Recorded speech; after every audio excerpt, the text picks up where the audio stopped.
Welcome back to the deep dive. So today we're opening up a source document that's, well, it's a bit unusual for us. I would say so, yeah. We're actually looking at a lyrical transcript. The song is I Might by Yatta Bandz. And we're going to treat it not as entertainment, but almost like a roadmap. A roadmap for modern relationship dynamics. That's right. Our mission here is really to bypass the romantic fluff and use these lyrics almost as a psychological text. Right. We want to extract what they're saying about commitment, about communication strategy, and how a modern artist uses affirmation not just as a feeling, but as a tool. And what immediately grabs you is the tension, right from the start. Oh, absolutely. This entire song is a declaration of devotion that, at the same time, has to fight against the partner's skepticism.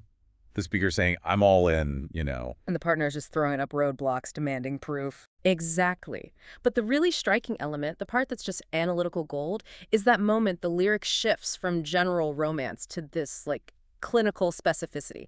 He names an emotional need right in the hook. It's a remarkable piece of emotional documentation. Yeah. It really tells us that relationship health is becoming highly literate now.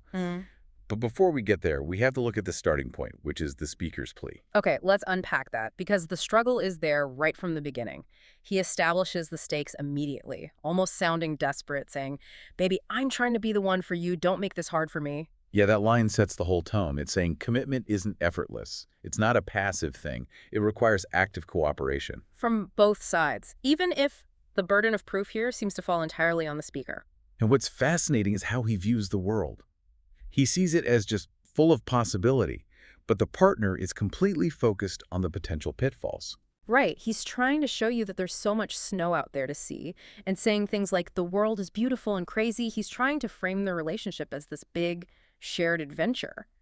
But the partner's response just shuts that down. Completely. Say that it don't feel like I'm all yours. And that one line, that doubt, it forces the entire conversation to shift. It's no longer about a romantic future. It's about providing hard evidence for the present.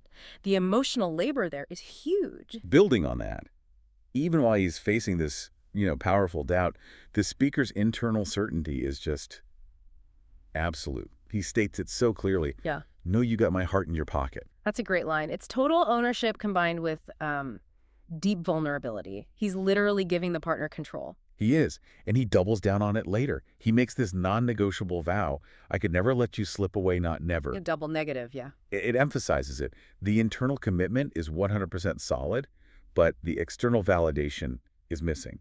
And that, as you said, that's the engine that drives the whole song. So we have to think about the cultural context here. You have to.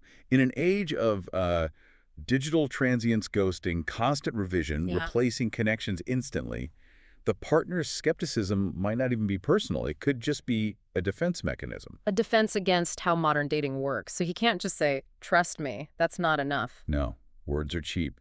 He has to create something that resists that transience, something tangible. That's a brilliant point. If his words and his own certainty aren't working, he has to translate those feelings into something real, something permanent. So he pulls out his artistic toolkit. It's like he's launching a whole creative campaign. It is a campaign. And it's not just poetry. It's a very deliberate strategy for affirmation. And there's a clear hierarchy of effort laid out.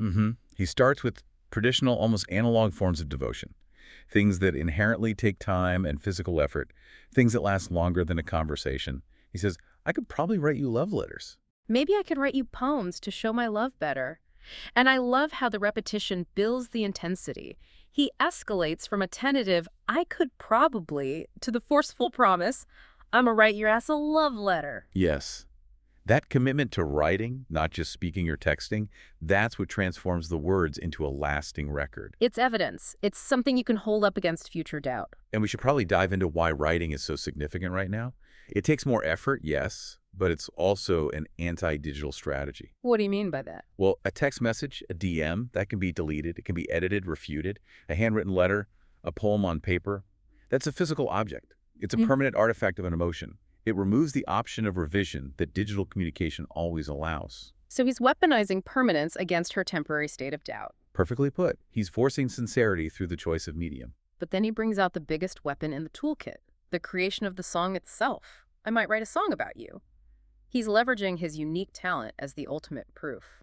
And critically, He immediately turns it back to the partner. He makes it a direct transaction. Hmm. Would you sing along if I do, if that's what it'd take to get through? So the art success is tied directly to her engagement, to her acceptance.